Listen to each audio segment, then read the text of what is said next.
यहाँ पे देखने को मिल रही है। अल्पेश जी जरा इस चार्ट पे नजर डालिए, बहुत सारी रेड कैंडल, मैं भी गिन रहा था, कुछ 12-13 मैंने गिन ली है। उसके बाद पहली बड़ी ग्रीन कैंडल बनी है। पिछले घंटे 1.5 घंटे के वॉल्यूम में देख रहा हूं बहुत तेजी से बढ़ते हुए नजर आ रहे हैं और 175-80 वाला आज आपको 140 के दायरे में मिल रहा है। क्या कॉल देते हैं इस पे आप?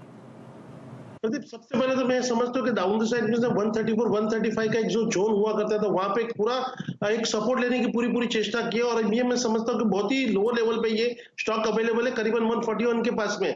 136 का स्टॉप लॉस लगा करके आपको स्टॉक के अंदर बाई करना चाहिए। मुझे लगता है कि इसके अंदर स्टॉक में तेजी आपको आने वाले दिनों में 1 से 2 सत्र में शानदार तेजी देखने को मिल सकती है। ऑन द अपसाइड में पहले 155 एंड देन आफ्टर 160 तक के भी लेवल ये स्टॉक आपको यहाँ से दिखा देगा। तो आपकी राय है कि इसको भी सेकंड फंडा बना लिया जाए आज के लिए? एक तो भी आएगा, लेकिन जिस तरह से आप राय दे रहे हैं, और देखिए आपके बात करते करते इसने काफी तेजी से 1 2 3 4 दिन के हाईस तो निकाल लिए। जो मूविंग एवरेजेस का एक हर्डल ये देख रहा था, अब उसको ये करीब करीब पार करता हुआ नजर आ रहा है। मेरे ख्याल से मयूरेश जी अभी हमारे साथ नहीं जुड़े हैं, लेकिन देखिए इकोनॉमी में एक्टिविटी शुरू हुई है और इंडियन ह्यूम पाइप जो है, जाहिर है कि बहुत सारे प्रोजेक्ट्स पे काम अब धीरे धीरे तेजी के साथ आगे बढ़ना शुरू होगा, तो वो अटके हुए प्रोजेक्ट्स इंप्लीमेंट होंगे और बड़े अच्छे प्रोजेक्ट्स इनके हाथ लगे हैं हाल के दिनों में, तो उसके चलते आप ये तेजी देख रहे हैं। फिलहाल 146-147 के करीब 8% ऊपर ये स्टॉक मुझे ट्रेड करता हुआ नजर आ रहा है इस वक्त इंडियन ह्यूम का। तो यहां पर आप एक तेजी का रुख साफ तौर पे बनते हुए देख रहे हैं। एक अपडेट आ रहा है आपके सामने इस बीच, कैडिला हेल्थकेयर की ओर से एलिसा टेस्ट किट का पहला खेप उन्होंने आईसीएमआर को दे दिया है। इंटरेस्टिंग मूव है इस स्टॉक में और ये काफी तेजी से चलने वाली फार्मा कंपनी है। इसके चार्ट पे एक बार की आशीष जी नजर डालिए जरा, क्या देखते हैं आप?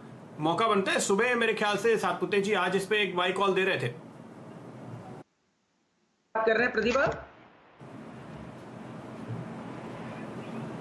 कैडिला हेल्थ की बात कर रहे हैं। अभी अभी एक अपडेट आ रहा है कि उन्होंने एलिसा किट का पहला खेप आईसीएमआर को सौंपा है। जी जी, तो बहुत ही स्ट्रॉन्ग एक राउंडिंग बॉटम का फॉर्मेशन इसने बनाया है। आप देखेंगे कि इसका जो हाई बना था वो करीब 9 अप्रैल के आसपास बना था, तब इसने 375 के हाईस को छुआ और उसके बाद से कंप्लीट राउंडिंग बॉटम का फॉर्मेशन बना और आज उस राउंडिंग बॉटम फॉर्मेशन का ब्रेकआउट आपको डेली चार्ट्स पे मिला और इसका कंफर्मेशन इससे भी हुआ कि आज जो वॉल्यूम है वो ऑलमोस्ट 3 टाइम्स हायर है लास्ट 2-3 दिनों के एवरेज से। तो ओवरऑल पैटर्न बहुत ही स्ट्रांग है और मुझे लगता है जो लेटेस्ट स्विंग हाई थे 374 375 के, वहां उसको क्रॉस करता हुआ कैडिला हेल्थकेयर का जो स्टॉक वो देखने को मिल सकता है। नीचे में मेरे स्टॉप से जो स्टॉप लॉस बनेगा वो 338 का बनेगा, तो रिस्क रिवॉर्ड काफी फेवरेबल है। यहाँ से करीब 25 से 30 रुपए की तेजी मुझे लगता है कैडिला हेल्थकेयर के अंदर आपको देखने को मिल सकती है।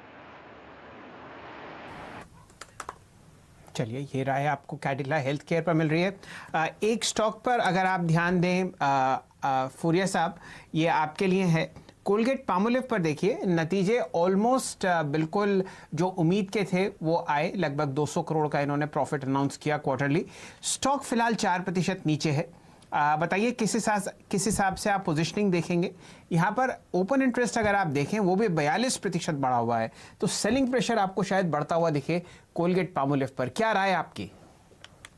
1400 के पास में स्टॉक्स को एक काफी स्ट्रांग रेजिस्टेंस मिला और जिस तरह के नतीजा है उसके बाद में जो ओपन इंटरेस्ट का जो बिल्टअप दिखा रहा है, तो ये इटसेल्फ इंडिकेट्स कर रहा है कि काफी कुछ नेगेटिव से स्टॉक के लिए होने को जा रहा है। लेकिन मैं समझता हूँ यहाँ पे डाउन द साइड में 1285 एक बहुत ही स्ट्रांग सपोर्ट है। अगर 1285 के नीचे कोई भी एक 15 से 20 आधे घंटे की कैंडल भी अगर इसके अंदर नीचे क्लोज हो जाती है तो फिर मैं समझता हूँ कि एक अच्छा खासा सेल कैंडिडेट हो सकता है। इन दैट केस आपको डाउन द साइड में करीबन 1200 से 1220 तक के भी लेवल्स यहाँ पर देखने को मिल सकते हैं। ऑन द अपसाइड में मैं समझता हूं 1360 that will act as a very strong resistance for the stock. चलिए, ये राय आपको मिल रही है कोलगेट पामोलिव पर। बहुत डीप एक रेड बार आप आते हुए देख रहे हैं इस स्टॉक पर, और यहाँ पर आपको जो नज़र पड़ेगी वो ये पड़ेगी कि ऑलमोस्ट आपके सामने लोज जो लगते हुए दिखेंगे वो दिखेंगे आपको अप्रैल 7, 2020 के। तो लगभग 1.5 महीने का लो आपके सामने लग रहा है। नतीजों के मायूसी के बाद स्टॉक अब अपने 200 डीएमए के नीचे ट्रेड करता हुआ। फिलहाल निफ्टी आपके सामने 9120 के आसपास चल रहा है। अभी भी 51 पॉइंट की तेजी आपके सामने बरकरार है और बैंक निफ्टी अब बिल्कुल फ्लैट हो गया। हमने 200 पॉइंट की तेजी पर शुरू किया था बाजार का ये वाला सत्र 2 बजे, और अब आपके सामने 17,865 के आसपास ट्रेड करता हुआ। फिलहाल 2:22 हुए हैं मूवमेंट में अगर आप देखें तो एनएमडीसी पर नजर डालिए, ये भी टॉप गेनर्स की लिस्ट में आज बहुत शानदार तरीके से ट्रेड कर रहा है। आपके सामने प्राइस है 74 रुपए और वॉल्यूम है लगभग 80 लाख शेयर। अगर आप इनके फंडामेंटल्स देखें तो ये बहुत ही अंडर वैल्यूड स्टॉक है और आपके सामने फिलहाल इस लेवल पर चलता हुआ। फुरिया साहब, कुछ राय, कोई मूवमेंट आपको ऐसा दिखता हो जहां पर ये तेजी और हो सकती हो? 7.5% की डिविडेंड यील्ड है आपके सामने 74 रुपए पर। कंप्लीटली साइडवेज स्टॉक्स है ये, मैं समझता हूँ 70 और 80 के बीच में। लेकिन अगर हम फिर भी मोमेंटम की बात करें तो मैं समझता हूँ अगर 75 के ऊपर अगर ये अपने आप को सस्टेन कर लेता है तो फिर मुझे लगता है कि 80-81 तक की एक मूव आपको देखने को मिल सकती है। अगर एक मेजर ब्रेकआउट है वो मैं समझता हूँ कि 81 के ऊपर आपको आता हुआ दिखेगा। इन दैट केस अगर ये पॉसिबल होता है किसी भी कारणवश तो आपको बहुत ही जल्द फिर ये 10 से 15% तक के रिटर्न देने के लिए समर्थ हो जाएगा।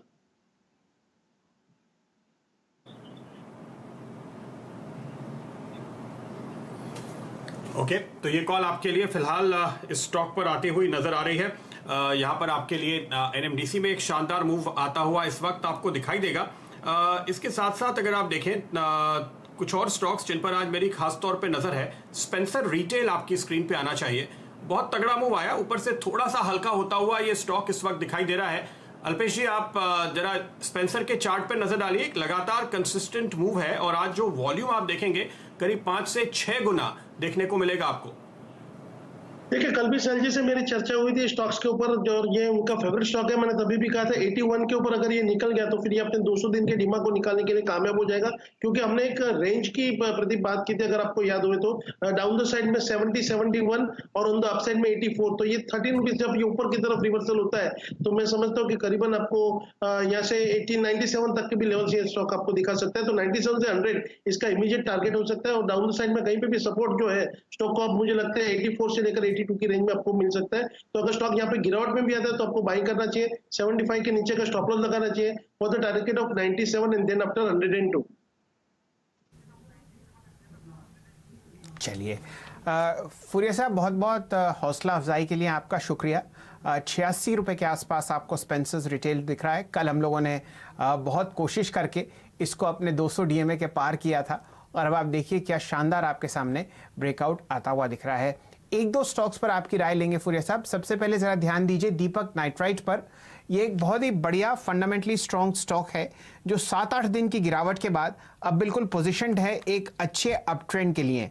हालांकि निफ्टी पर आपको एक हल्का सा लाल निशान आता हुआ दिख रहा है, दिन के लोएस्ट लेवल के आसपास आपको पहुंचता हुआ दिखेगा इंडेक्स। लेकिन दीपक नाइट्राइट की जो पोजिशनिंग है वो शानदार है। बताइए चार्ट्स पर आपको कैसा लगता है? आपने लगभग 565 का हाई देखा और स्टॉक फिलहाल 523 रुपए छूकर अभी 513 पर चल रहा है। देखिए, स्टॉक्स ने जो करेक्टिव मूव दिया उस करेक्टिव मूव के अंदर जो पॉजिटिव बात हुई वो ये रही कि इसने जो एक बैरिश बुलिश गैप जो डाउन द साइड में छोड़ा है करीबन 488 के पास में, वहां उसने फिल नहीं किया और 490, 92 के पास से ये फिर से आपको रिट्रेस होता हुआ दिखेगा। लेकिन मैं समझता हूं इसके अंदर जो फ्रेश मोमेंटम है वो करीबन स्टॉक 524 के ऊपर अगर निकल जाता है तो फिर ये बात को कंफर्म करेगा कि जो भी था करेक्शन आया था वो एक सिर्फ करेक्टिव मूव थी और वो करेक्टिव मूव आपको एक बाइंग अपॉर्चुनिटी प्रोवाइड किया था स्टॉक ने। तो मुझे लगता है कि 524 के ऊपर ही स्टॉक के अंदर आपको खरीदारी करनी चाहिए और अगर ये निकल जाता है तो फिर आपका स्टॉप लॉस जो रहेगा वो करीबन 510 का रहेगा। और उसके बाद में मुझे लगता है कि पूरी कोशिश करेगा स्टॉक्स, क्योंकि ये स्टॉक से गिरते हुए बाजार में भी एक आउट परफॉर्मर रहा है, तो मुझे लगता है कि पूरी कोशिश करेगा अपने प्रीवियस टॉप को फिर से छूने की। बाकी में थोड़ी ओके, तो यहां पर आप एक मूव आते हुए